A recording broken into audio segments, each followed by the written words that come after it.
Good evening, Mayor, Vice Mayor, and City Council and City staff. Also, good evening, my fellow residents. It's been 147 days since I last stood at this podium and last stood in these chambers and addressed many of you from this podium right now.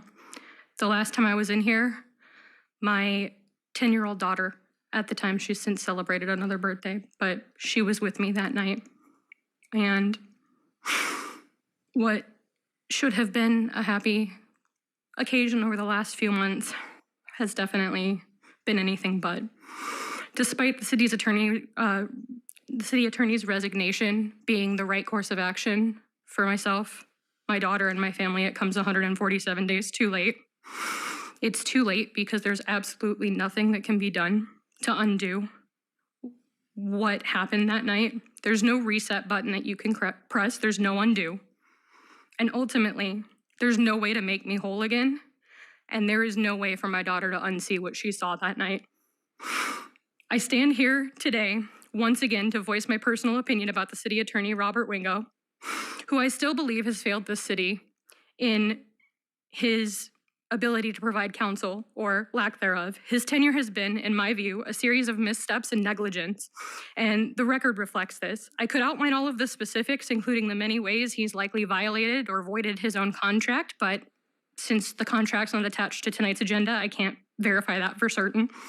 He's also, in my opinion, violated the Arizona Supreme Court's rules of professional conduct for lawyers.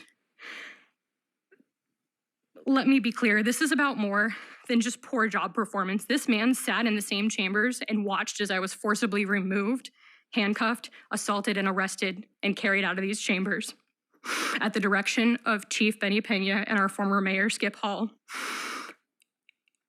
His inaction in that moment and ultimately his failure to uphold any semblance of justice and accountability speaks volumes. Robert Wingo should not only resign, but also forfeit any further compensation by the city. And in fact, I would even make the argument that he should pay his salary back to the city so that the taxpayers do not fit the burden of an unelected bureaucrat who we didn't vote for and has been essentially repeatedly failed us.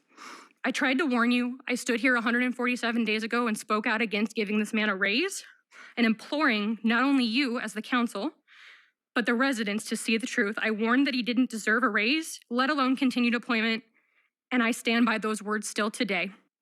I'll leave you with one final thought this evening, and it's some wisdom from Dr. Ron Paul. And in his book, The Revolution, he states that truth is treason in the empire of lies, and those words have never been truer than they are still today. Thank you. All right, thank you, Ms. Massie.